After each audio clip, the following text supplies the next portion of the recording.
What up, Super Players? It's your boy Bryan Samuel. I'm coming out here with the deck profile from you for yesterday's CoreTCG Regional San Diego. I got 4th place, going 6-1 with my boy Rampku, Reboot Goku. This guy was awesome. I mean, honestly, I haven't played blue in a long time, so it was something new for me. But it performed really well, and I'm just gonna get right into the deck profile itself, and then we'll go from there. All right. So here's the leader.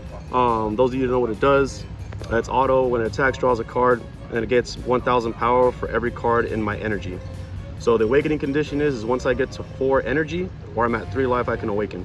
So when he awakens, he's an untap 1, draw 1 leader, but he also gets to add a god card from the drop area to its Z energy on awaken. So that's already pretty strong itself. The deck pretty much awakens at will, and I'll just go over the package with you really quick. So the main part of the deck, this is it. So for Whis, the visitor. So this is pretty much how your whole engine starts. It's a 1-drop, you know, comes in and draws you a card, and then you get to search your deck for Beerus, the visitor, and put it in your energy and rest mode. So he also has another skill if you wanted to play like, you know, kind of like some jank and just play one of the big like 8-drop Whis or 12-drop Whis that come out quad strike. You can do that. That's his second effect, but we're not doing that in this particular build. So this is the Beerus that comes out. So this Beerus is permanent, which is, you know, obviously super relevant. It can't be untapped at all. So that means at the start of your turn, it does not restand. Everything else restands except for him. So, you know, you'll be asking, you're probably wondering like, well, then how do you ramp exactly if you can't really use the energy? I'll show you how you manipulate that later as we go into the video. But it's pretty much just to get you going, get you awakened. And he also has a particular skill. So let's say you don't open Whis, but you have Beerus in hand. You can pay 1 blue energy to activate main from hand. You pay 1 to place them in the energy, and you get to draw a card. So either way, you'll get the ramp. You just want to see one of these 2 cards opening up the turn. The other card I play to fetch them is Bulma, God Tempter. I play her at 2. It's essentially just another copy of, you know, just to fetch the Whis. Just like if you don't see something early, it'll get you there, and you just combo her, put in the Z energy. It works great. It's another 1-drop just to help filter the deck. I played one of the main card that you need to see, Zeno super combo. So again, this Beerus not being able to restand makes it just sit in the energy. But if you have Zeno, you're able to replace the Beerus back to hand with another card that can restand. So that's how you technically ramp. So, you know, the more of these you see, obviously the better. The deck does filter a pretty good amount, so you do see at least typically 1 to 2 a game at minimum. That's where you want to be at, because if you do that, you will be ahead of your opponent. So for Zenos, you can't play any other super combos in the deck. This is the super combo. Do not go away from that. So that's the super combo package. This is where you can kind of be unique in your decision on what you want to play. I played 2 17-18 Unisons. So this one, it's just to help me. This deck doesn't necessarily need a unison on the board to do what it needs to do. So like, but what this does is it draws the attention away from your leader a lot of times, because a lot of times they're going to try to kill this, that's fine if it dies, but it's really hard to kill, as you guys know. I'm able to combo, you know, my god cards, my little 5Ks that I have in the drop combo. It helps build the Z deck, and that's huge for this deck. So 2 of those, 2 of the boy that should be banned, Majin Buu, not so bad anymore, but you know what I mean. He's still broken. You always know what he does. I played at 2 split. This is my only unisons I run. I played 2 god sealing techniques. Yes, it's kind of a low count for a blue deck, I understand, but again, we're not really relying on the unison in particular. Against blue matchups, yeah, you do want to see this so you can stop Rise, but other than that, it doesn't really have a huge effect on the game. So I threw 1 heroic prospect in there just for kind of fun, or if I saw it early, you know, I'm playing against Sin and they're trying to go tall on me, I can just kind of floodgate it out of the way. So I just played it at 1. I'd probably take it out in my future build. All right, I played 3 Goku Calamity Challengers. This card is broken in this deck because, again, since you do ramp on turn 1, this card is live on turn 2. So, because you get to play him if you have 3 energy or more. So on turn 1, you go Whis, search for Beerus. Next turn, these cards are live. They're coming out at 15k, drawing a card, blockers, you know, great cards. I played 2 Dryapes. This was like a last second decision to put this in there. I don't know if I particularly main it in future builds. You know, it's your guys' preference, but I mean, I guess I just didn't want to get taken by surprise by some hand destruction deck or something like that, and or if I needed to play a grindier game against like the mirror match, I could do that. I was able to ape and kind of get through it. Again, it's just drawing more cards and filtering through your deck so you can see your combo. Played 2 Vegeta Interceptors. This is just to remove, you know, any decks that are going tall, just to get them off the board. You're playing Sin or you're playing something like that that stacks something big early. You're able to just clear it. It's good to apply pressure to the Unison. Typically in this deck, you don't really care what your opponent's life is, because when you get to turn 6, you pretty much just win. That's just pretty much how it's built. So if you just, this guy's pretty much just going to be your Unison killer, clearing the board and so forth. I played this Goku, Another World Blitz. You know, shout out to one of my boys, you know, who told me to put it in last second. The card did do work.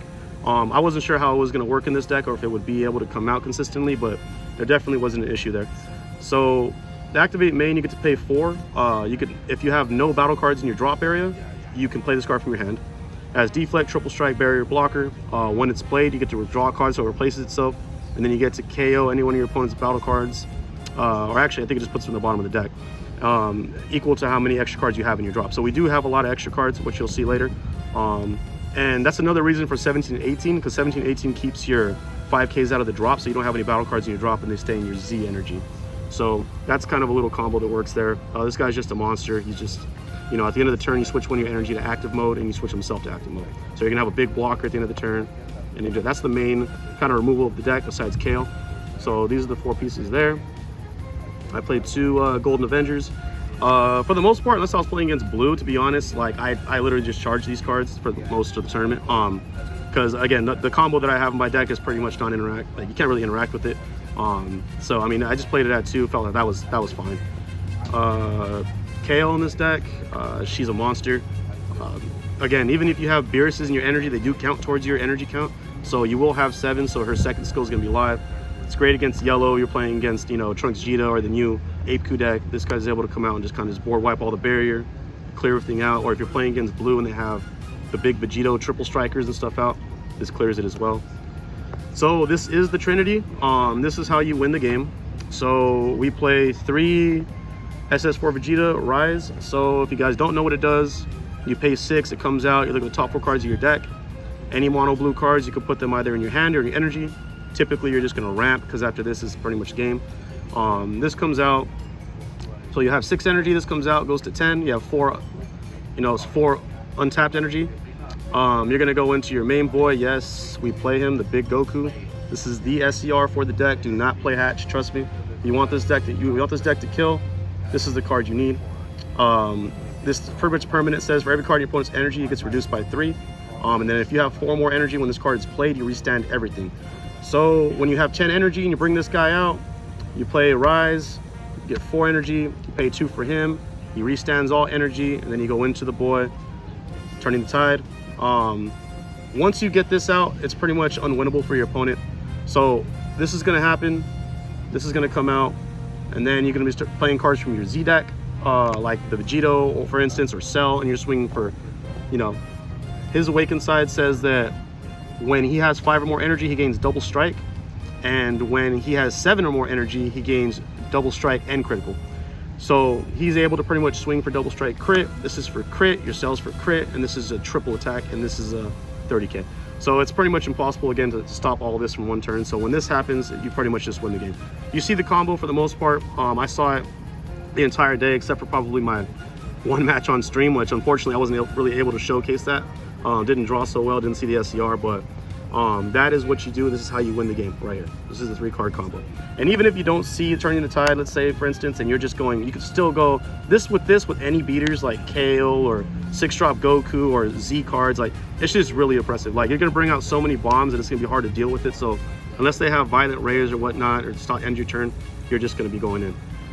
So yeah, that is the main part of the deck. I'll get to the extra cards I played. I played 2 Dimension Magic, 2 Chilled Armor Reinforcements. This negate package was fine. I might up the Dimension Magic count just because there are some decks, you know, that you do need the extra negate out there. So is that. I played 2 Dirty Burst. You can fight your case to save for 3. You could play 3. You could play 2. I decided to play 2. I saw it when I needed it for the most part. I sideboarded another one. 4 Senzu Beans. You know, it's been broken since set 1. And 4 Beerus Realm. So the Realm is just to get you through the turns early when they're trying to, you know, go aggro on you. You're just drawing cards, you're killing 2 drops or less, you know, filtering through the deck. It's just overall amazing card. So this was the extra card package for the deck. I'm gonna go over the Z deck, which again, the Z deck's pretty straightforward, but it is a new mechanic that we are learning this format. So you can only have 7 cards, those of you don't know. This is one of them. So this is the Z Awaken that we have for this particular leader. This guy comes out if you're at 3 or less life and you have 7 or more energy. So he's a natural double strike crit. And he also gains 1000 power for every card in your energy and Z energy. So he's pretty beefy. When he comes out, he's typically about, you know, anywhere from 31 to 35k. That's usually his base double strike crit. So he also has a second skill that says you can pay 1 to send a Z energy away to negate an attack from a battle card. So that's pretty relevant. You know, it happens sometimes. We play 1 Vegeta surmounting the impossible. This card is great against decks that try to just they try to stick you at 6, leave you at 6, so they can kind of get to their sweet spot. This makes it to where, you know, when you awaken, you're going to go down to about, you know, 5 life. So your Zenos are live. Your Zeno has to be live. Most of the time I didn't need this because I played against a lot of red. I played pretty much 90% red decks yesterday. So they're going to try to, you know, aggro you out. So this card wasn't really necessary, but it's you definitely want to have this out of one of almost any Z deck. I played 2 SSB Vegito, Godly Spirit. This card is beefy. It's a monster. It's 30k, triple strike, deflect, barrier, you know, blocker, whatnot. You don't get the main skill because you need a Trunks leader, but you do get the second auto. So when you bring this guy out, if this isn't killing, which a lot of times this does kill for me on my kill turn, what he's doing is at the end of the turn, he's gonna pretty much, you're gonna pop one of your opponent's battle cards and they're gonna pop a card from their hand to the bottom of the deck. And this guy, he's a 30k, you know, barrier blocker they're gonna have to get over the next turn. So that's pretty much him. And then you play 3 Cell, Awakening the Created. This card is just snapped. Comes out, has deflect, critical, it board wipes anything 5 or less, goes underneath them. Make sure you guys do know that new ruling though about when he absorbs Z battle cards, because then you will not be able to restand him with this skill. You can still kill them, but you just don't restand. If you do happen to take 4 or more battle cards though, he gains triple strike and critical, so that's pretty relevant. You will play this card frequently in this deck because again, it's just your removal for the deck in general. So this was the Z deck I played. I'll go over my side deck. My side deck was just kind of last second, to be honest. I didn't really put much thought into it, but we played 1 Absolute Confidence just for unison heavy decks. Then you get off the build, or if they have some decks that run 3 or less battle cards that are going in on you, this card is great. I played 1 more Dirty Burst. Again, you can choose to main it if you want at 3 or not. I played 1 Goku Transformation. This one's great against Gamma. It's good against decks that just can't really get around barrier in general. I probably should have mained one, which for future I might. I played 3 Dabura Ritual at Hand, obviously for hand destruction. I played 1 Jiren just in case I was playing against another Tide deck. You know, obviously, I didn't really think I was gonna have an issue. This deck does very well against pretty much every blue deck in the meta. Another KO again for the yellow decks or decks that stick barrier in general. I put her in there. 1 Intoxicated by Justice. It was just for anybody that played the little blue hate cards you can't untap and it's just able to kind of clear them. I played 1 more God Sealing Technique again against the blue matchup. Same thing with Baby. I was expecting a lot of blue, which I did run into, so that was cool. I sideboarded 2 Parasite Babies again for the blue matchup. You put in the other Avenger, you get to 5 and it's live. And I played 2 Oceanus. The Oceanus I thought was going to be decent against Gogeta just because you can mill them out, but Broly Crown is the thing, and I didn't think about that. So that probably won't be in the side going forward. So that is the deck profile itself. Again, I played against 4 Gogetas, 1 SS3 reboot, and 1 Pan. Pan was my only loss. Shout out to Tim Palacios, man. He got me, man. He got me good. So shout out to Mikkel too for winning the event itself. Shout out to CoreTCG, man, for the actual, it was all so smooth. The event was smooth. It's always smooth with them, but everything went. I had a great weekend. Just got a shout out to our sponsors, man. King Fandom, TCG Metals, Ultimate Guard for always hooking us up. Shout out to the team, man, and Supah Playaz. Everybody helped me test. This was a great event. I'm really liking the Zenkai format, and yeah. So until next time, boys. You already know. Stay Supah.